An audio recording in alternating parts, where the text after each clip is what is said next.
Kakka tuli. Nyt on kuulkaas myötähäpeää tarjolla ammattihitsareille, koska tällä videolla kasataan 2 erittäin halpaa hitsauspöytää.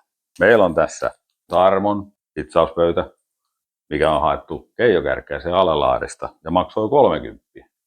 Sitten täällä toisella puolella meillä on Makea-kaupasta hommattu 200 € hitsauspöytä. No niin, lähdetään katsomaan, onko sikasäkissä vai jotain muuta paskaa. Tässähän ei ollut sit niitä varoituksia, mitä on jossain muissa paketeissa, että ei saa astua päälle ja aukoo katkoteräveitsi.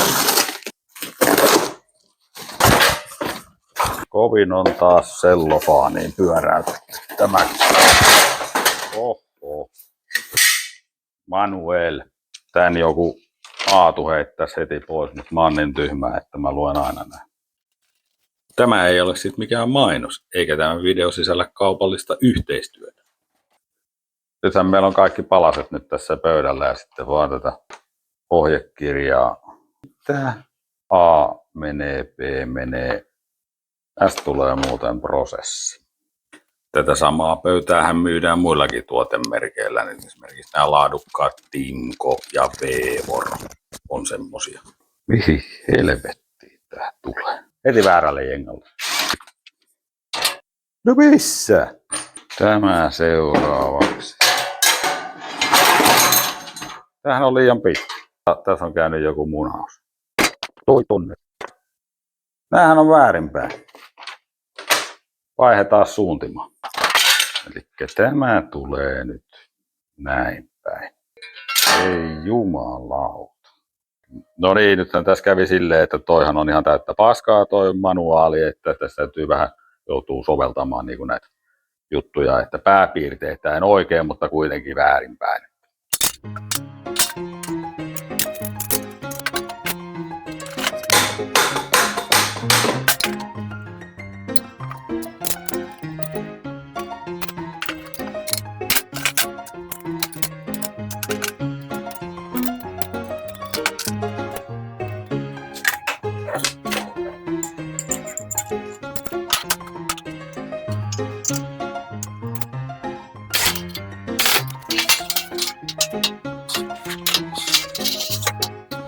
No niin, nyt olisi pöytä pääpiirteittäin kasassa. Laitetaan vielä nämä lisämausteet tähän, katsotaan mitä paskaa sitten on jäljellä. Tällainen tästä nyt sitten valmiina tuli. Että on korkeuden säätöä, kallistuksen säätöä. Mitenkä tämä toimii? Täällä on joku nappi. No johan taipuu Tarmo. Sitten on tämmöiset hassut reijät tässä päällä, mistä voi pudottaa kaiken näköistä lattia.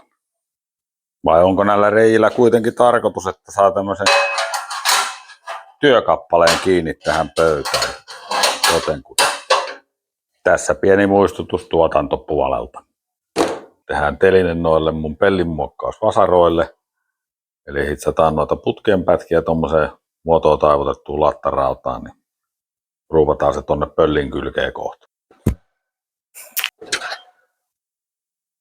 Tämmönen kynttilän jalka. Laitetaan vasarat paikalleen.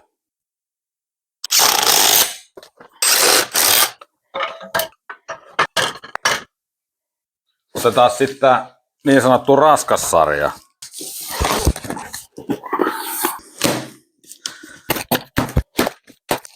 Taas Manuel, emme heitä pois. Ei tää vittu sovi tänne päin. Tämä ei kuulu tänne. Ei tää ei mettä. Ei tää saatana mettä. Ei me, täytyy suurentaa reikä. Ei sitten millään. Vittu että kiristää.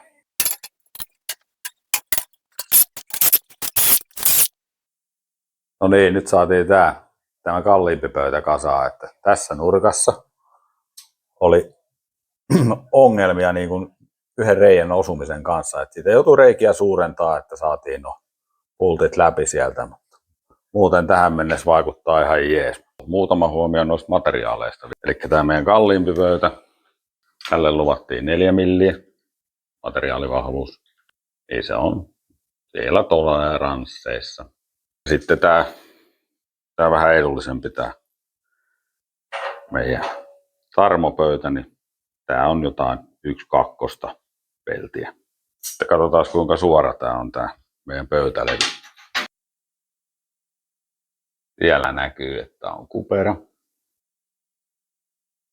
Sama juttu toisessa päässä. Ja tää on jousalla tää kansilevy. Tuosta keskeltäkin paistaa valo läpi, että se on siitäkin montulla. Ihan suoraan. Meillä on tää uusi hieno hitsauspöytä, niin tähän tämmöinen hitsauspidi. Eli 16 millin pultti, mikä menee tähän reikään. Ja sitten otetaan tämmöinen vanha epäkelpo vinka. Näitä saa halvimmillaan nyt 4 € kappale jostain piilteemasta. Että jos sulla ei ole niinku hitsauspidikettä olemassaan, niin teepä tämmönen sitten. Yhtään en tiedä, miten tää tulee toimimaan, mutta kokeillaan. Pulttipoikki tosta, vinkapoikki tosta ja sitten vähän hitsataan. Noin, se menee sitten kiinni. Ja tuli soma. Sitten vähän testihitsauksia, miten kappale pysyy tällä meidän huonolla vinkalla kiinni. Olikohan nämä nyt aivan järkihankintoja? Aivan. Susipaskaa! Tarkoitus ei ollut tehdä mitään kaiken kattavaa korkkaa ja koeponnista tyyppistä videoa, vaan vähän näyttää, että mitä tässä hintaluokassa saa. Niin sanottuja hitsauspöytiä, että työtasojahan nämä nyt ammattimiehen mielestä on, mutta varmasti toimii monelle meistä. Kiitti kun jaksoit roikkuu mukana. Nähdään seuraavalla kerralla.